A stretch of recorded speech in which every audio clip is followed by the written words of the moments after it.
So disappointed at our good time. I'm resident of Colwood for YouTube. Joel Sains, that's my buddy Gordon Dymowski. That's my buddy Patrick Blue. McCray. That's my buddy Alan Gallant. We're here to review QED episode 2. So we have a race to win, or We do. QED has a race to win. And a Yeah, and car. ironically, people, Jewel was talking about how much he likes to abuse horses. So, But this is Cars, so he can abuse them all he wants. yeah. We won't He get was into talking about trouble a with the game called The ASPCA. Honcho's Taint. Yeah, that's right. And Oh, I was fascinated. This episode has plenty of taint in it. Yeah. There's plenty of taint. in Rocket their powered taint. taint. Now, Oh, the fact he's that they speechless. shut down, or they had to close, that they race along the curviest road you've ever seen.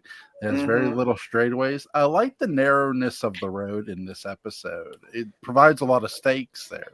It gives it a very good sense of European authenticity. Yeah, You those know. kind of races very common still today. Grand Prix and like Le Mans, which is a 24-hour race on regular roads that is shut down. That's a birthing technique. Yeah, that's that. There's that. Yes, pops right out at the finish line. Now in the name of trivia, so it's a great guest star in this. There are two. There's Henry McGee, Mm-hmm. who is of the Benny Hill Show, Yes. which is one of my all-time favorites. And God bless him, George Tiberius Baker Mm.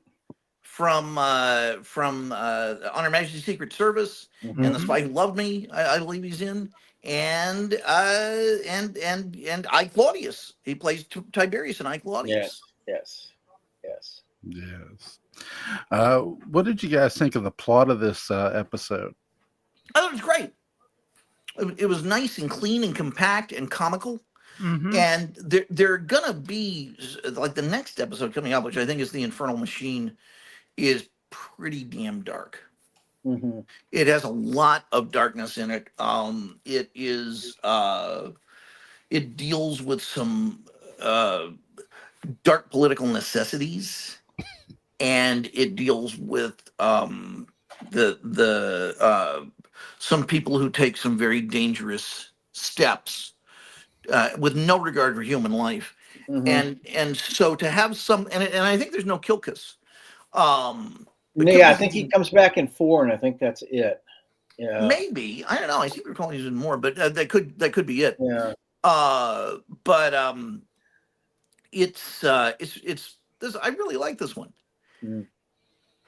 Yeah, it is light in a lot of ways. I mean, it has building tensions in it, of course, but it's very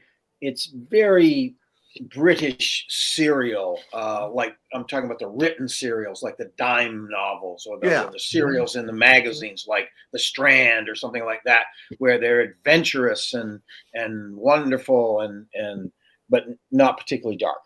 It also strikes me that I don't know, something I forgot. Doesn't matter.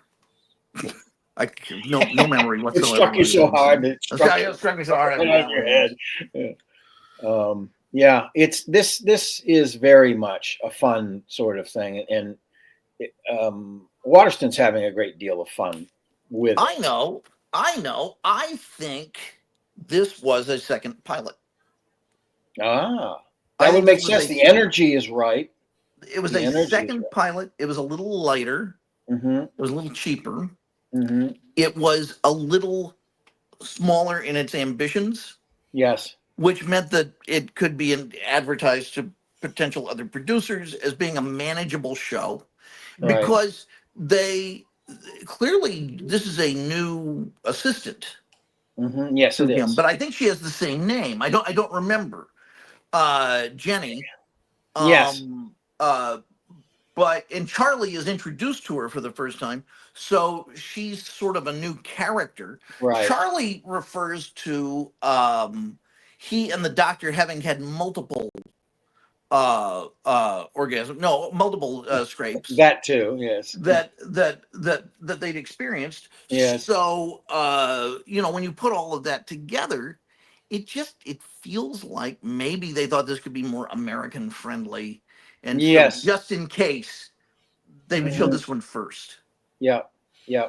Well, it makes sense too. I mean, they can make it make sense that he runs through a bunch of these female assistants because he has such a capricious personality.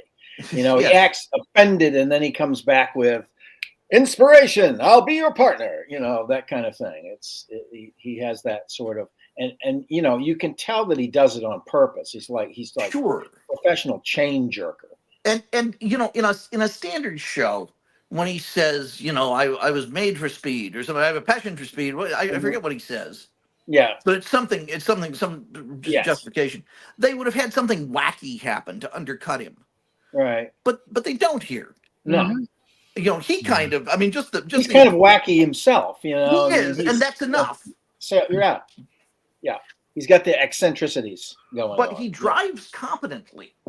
Yes. You know, because I think Deverell knows himself pretty well, and he would not put himself in that position because Phipps would be the person to be in Mhm. that position, and Deverell would be the person to be the engineer. Engineer, right? Yeah. Yeah. But you know, one of the great things about him, makes him a great hero, is that no, I'm going to beam down. You know, I'm going to beam Yeah. I'm down, going to be and that I guy. appreciate that. Yeah. I think if it were written today, this would be a Phipps episode. Yes. And Deverell Mhm. would have to like step in almost not knowing how to drive, Right. but he would And have do it learned anyway. watching Phipps during the race and would do quite well at it, I think is how they Yeah. would do it today. Yeah. Yeah. Mhm. Since we've set up that that QED is something of a polymath, you know, Sure. he's good at a lot of different Mhm. things. Yeah. It does feel like the Kilkus, the villain. It does feel like he was more meant to just be a bystander in this episode, or He's an observer, winky in this an episode absorb. as opposed to the first one. Yeah, he's more. It feels like he's more meant to be an observer almost. It's Well, he's weird. been knocked down I- a peg. He's just not as he doesn't come across as being as effective as he does in the first episode. Yeah, That's all. You know. I think it may be that with the first episode, he's very much tied into what would have been going on at the time in terms of Germany, in terms of the World world War heading I. to war. Yeah. Yeah. Here, his motivation is okay. I'm going to be on the winning side of my country anyway. Here, I think they were trying to play into the then rising kind of Japanese American automotive Sure. like rivalry because Japan Absolutely. was starting to become like a technological. They're starting to gain in terms of technology, Sure. and he even says, Kilkus says, "Well, I'm doing this for power," and that doesn't really make a lot of sense. It's Well, one it could thing be an if- industrial mogul if he makes the right deals with these Japanese. I think maybe is right, part of what he's but it going doesn't with. quite fit who we've learned because Previously. Yeah. because it's like okay, if you want political power, you don't necessarily align yourself with another country. You try to align yourself with your home country, and I think too. I mean, this this also because it also plays into the hey, it's Henry Ford and you know Barney you, Oldfield. Yeah. Yeah. so yeah, I think it's it's a pleasant episode, but but I think the writers were kind of looking at they focus so much. I think they put their focus in the right place, which is the race. I think Yeah. that the details are kind of like it's a little bit too much nod and a wink. Yeah. But I think it does make sense if it's a second pilot. Right. You know that does make sense that they would do that because they're trying to entertain money people. You know. Well, with it also with the doesn't show. offend the South. You know, I mean that the first episode has essentially attack on religion. Yes. You know, if you read between the lines. Yeah. Yeah. You know, and let spiritualism stand in for Mhm. other forms of belief. You know, well, a great many people are idiots. It's got a pretty shocking subtext for that era. Mhm. And so this doesn't. This is like, yes, CBS, but we can also do Right. lighthearted, wacky, jalopies. Remember the wacky races from the early Yeah, 70s? That's Yeah. well, and Blake Edwards' Great Race. Great race, yeah. Or even like Star Trek. It's like, oh, okay, you don't like this heavy-handed metaphor for war using computers. Here, space gangsters. Yeah, I Yeah. was about to say, the piece of the action, which is what Tarantino's Star Trek movie was going to be based on. Mm-hmm. Interesting. What's you guys' favorite scene in this episode? Well, for reasons of total political incorrectness, when the different countries are being introduced, and it gets to Japan, and we hear the dee dee dee dee dee dee dee dee dee dee, Yeah. Yes, I of couldn't course. believe it. Well, it was almost 45 years ago, so yeah. God damn it! Well, it really was. It was. But Table for One at Benihana. So I think probably the oh shit moment when you see the bigger engine being put into the German car. I like that. Yeah. Nice skullduggery there. Yeah. I anytime we hear the dun dun dun dun dun dun dun dun dun dun, the inspirational QED music as he's deciding to stand up for the good guy, I always get a tear. I always get a tear in my eye when Dad Deverell decides he's going to do it anyway, because he already knew he was going to do it. That's right. He just wants people to kind of talk him into it. Yeah. And that is a piece of music that is right up there with that piece of music from Lost in Space. Whenever Will is about to do something sentimental or run away or something like that, there's that great I can't remember it exactly. There's a wonderful piece of music there. It reminds me also of sort of the George M. Cohan era of music. It's always got a smattering of patriotism in it. And yes, that kind of thing. Yes, so, but it's not American. It is uniquely Deverell's. It is. Yes, you're right. It is that. It's individualistic in that respect because it's his theme. Yeah. I mean, if Ayn Rand woke up on the good side of the bed, which she never did, that would be playing under Howard Rourke's great speeches and things like that. But yeah, I thought she was playing under Howard Rourke. No, whoa, poor Franco. Yeah. No. Oh darn! I thought Jewel was away from his seat because I figured, okay, now that Jewel's away, we can really talk. We could feel free to let fly. So let's talk about the homoerotic subtext between QED and Kilkus. Well, maybe there is. Well, at least on Kilkus's part, I think there is. The way he minces around. Come on. Kilkus is all over the map. Yeah. Kilkus is all over the map. I think he's too tightly wound. Maybe, but he minces hard in this episode in a couple of places. I said he minces pretty hard in a couple of places. He does do some. That'd be a good title for a movie, Mince Hard. Mince Hard. They're like Die Hard, but starring or Walk Hard. Yeah, starring Hayden Rourke. Yeah. David White. Yeah. There's so many. Edward Everett Horton. Oh God. Roddy McDowell. Mm-hmm. Oh yes, Roddy. The list goes on and on. I once had 12 of them in my Paul Lynde, Charles Nelson Riley for my version of 12 Angry Men. Yeah. 12 hysterical men. Anyway, what happened? Where'd you go? He's here.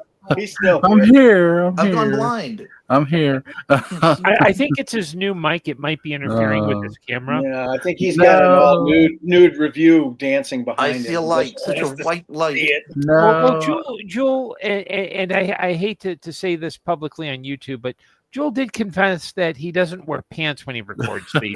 He's confessed that on the air many times. Okay, I did not know that. As long as his hands are where we can see them. What was the movie with Greg Kinnear? Holy shit, somebody's burning. Which one? Autofocus. His Painless Adventures Oh, you during mean- autofocus were really quite Yeah. something. That is a creepy movie about a creep. I mean, it Yeah. really is. Yeah. You know, I mean, knowing what we know about you know, Bob that's Crane. yes. Yeah. Like, I mean, what was? I'm going to say something really absurd. Just objective. What was creepy about it? What was creepy about it is that it was just this guy playing normal and falling into something absolutely abnormal and creepy and continuing to be normal about it. The way he went about it. I'm not saying that he couldn't engage in the appreciation of pornography or whatever he wanted to, but the way that he was engaging in it with this guy, there was okay. Well, weird shit going on. You know, I feel like Bob Crane was,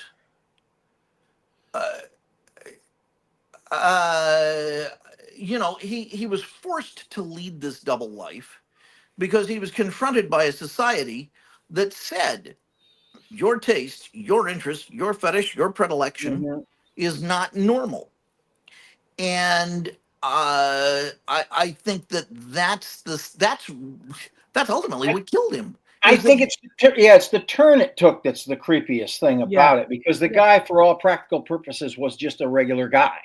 You know, in a lot of ways, he became famous as a disc jockey. What, KRLA or one of the stations there in LA? Yeah, and I think, and this may be splitting hairs, but I think there's a difference between Bob Crane doing the, being interested in pornography and swinging and taking photos long before he met the other guy. Because even though that would be like, it's not my thing, but it doesn't affect me. Whereas with the other guy, it started turning into this weird, almost like symbiotic relationship. Well, sure. I mean, that's the creepy part to me. Well, because John Carpenter's clearly in love with him. Mm-hmm. Right. And there's a homoeroticism, and it's only one-sided. It's really one-sided, and it's and it turns bad. I mean, obviously, it turns bad. I really wonder, if that story were happening, now, if the attitudes of the two people and some of the society around them would be the same. There are other outlets. I mean, he was doing this in the age of Super 8 loops. Sure. And we were just coming out of that into almost mainstreaming adult films. Yes. When he was killed around the same time. So, I think it would have been a much different thing. And I think it would have been a different effect because he would have been free to do this in certain circles. See the decline of Bob Crane, because he does develop a lot of unlikable qualities. But I think a lot of it was the strain of having, these desires that in and of themselves are not evil. No, but he was isolated because some people, but they're not evil. In a society, though, that declared them evil, and it kind of pushed him into a world of sleaze. Sure, it's this phenomenon I've seen where a society or even just a group of people decide someone is something that maybe they're not, but they treat them that way so relentlessly that they end up becoming that thing. And it's also, I think, in Crane's case, it was because it was on the down low until he was murdered. Nobody really knew about it until that happened. That it was the implication of that twisted him. That he knew, as a famous person too, would magnify it. It's like if these people find out that Colonel Hogan is doing this stuff, I know they're going to destroy me. Because he wasn't a stupid person. He could project that based on what he knew about how society felt about this stuff. Yeah. It is a tragedy for Bob Crane. It is also a tragedy for the society. Sure. At the time. Yeah. I was alone with Jewel when we did the autofocus thing. We did the autofocus episode. Yeah. And I mean, Jewel's great. You know, it's like, that's alone with Jewel. But there was no third voice. And so, you know, that it's an interesting one to go back and look at because it's full of me starting to make statements, and for the very reasons that Bob Crane is restrained, I felt restrained for making statements about Bob Crane. Right. Yeah. Again, it still has an effect. That judgment still has an effect. Yeah. It may not be as vivid as it was then, but it's still there. So there's a photography episode coming up with Phipps and with Deverell, where they have a lot of focus things. Hanging around with, you know, the he's experimenting. The professor's experimenting. Hanging out with Bosie, telling stories about Oscar Wilde. So kids, you're going to want to have to have your parents nearby when we have that episode. That's right. We're going to have signed slips. Okay? We're looking for a sponsor. The sponsor is Albaline. There you go. Well, here's a question, because we did review autofocus, and I'll ask this of Alan and Gordon. Do you feel John Carpenter murdered Bob Crane? No. Really? No. Who do you think did it? I mean, you know who we're talking about with John Carpenter? Yeah. That's the Willem Dafoe character. Yeah, it's Willem Dafoe character, Yeah. You know, it could have been that. It could have been a jealous husband. It could have been any number of things at that point in time. Now, we all know that the Carpenter guy was a creepy guy. Yeah, he was. So, you know, you could say that, but I would have thought the LA police detectives would have been able to whip up something if it were him. Casting Willem Dafoe really stacks the deck. It was great. I mean, it's fabulous. But I think it's just as plausible that he was killed by a jealous husband or boyfriend.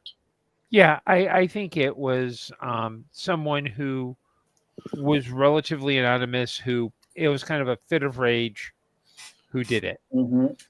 Because the way that the forensics were handled, even right after Crane was murdered, was so sloppy. Yeah. And there was never really a consistent or even basic professional handling of the evidence. Yeah. So, you know, I know with Carpenter, it's like was he formally charged and then the charges were dropped, or was he something like that? Yes, I think an investigation was made. He was at least arrested. I don't remember if he was even formally charged, but he was taken into custody at one point and questioned. I know that much was correct. Did anyone question John Banner? He saw nothing. Absolutely nothing. He knew nothing. Yeah, he's murdered in Arizona, which at the time in a hotel. In a hotel, yeah. They did not have the best. They weren't used to murder that way. They didn't have the best forensics at all. That's right. I forgot it was Arizona detective squad. Arizona was a big state for killing someone with a monopod. The tripod thing really threw him off. Yeah, really.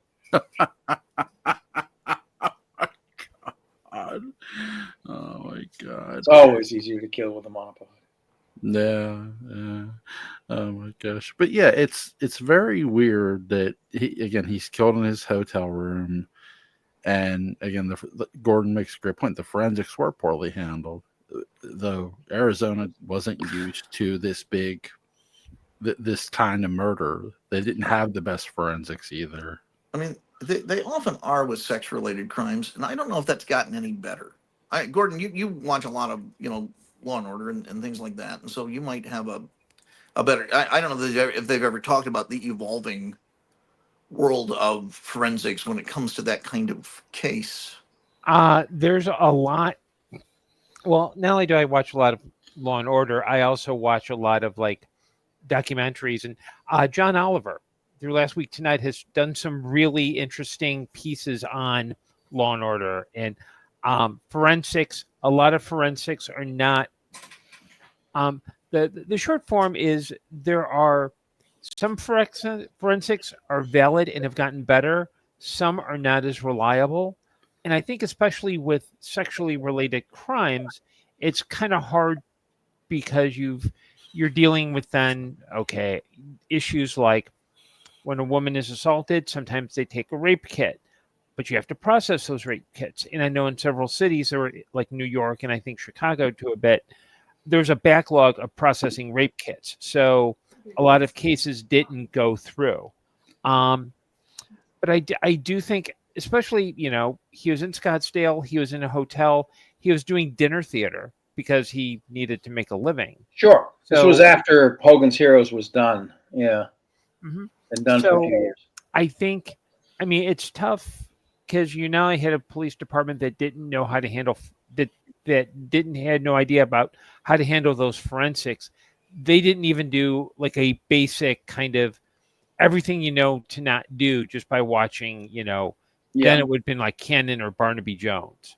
No, they eventually ended up losing the tissue samples they found in a car, and there was no DNA available. I was just reading this. Carpenter was tried for the murder in '94 and was acquitted because of lack of evidence, basically. Well, there was a TV show, Scottsdale DTIU, that covered it, Dinner Theater Investigation Unit, that dealt with crimes involving dinner theaters. The Man of La Mancha Division, yes. That's right. Man of La Mancha, sure.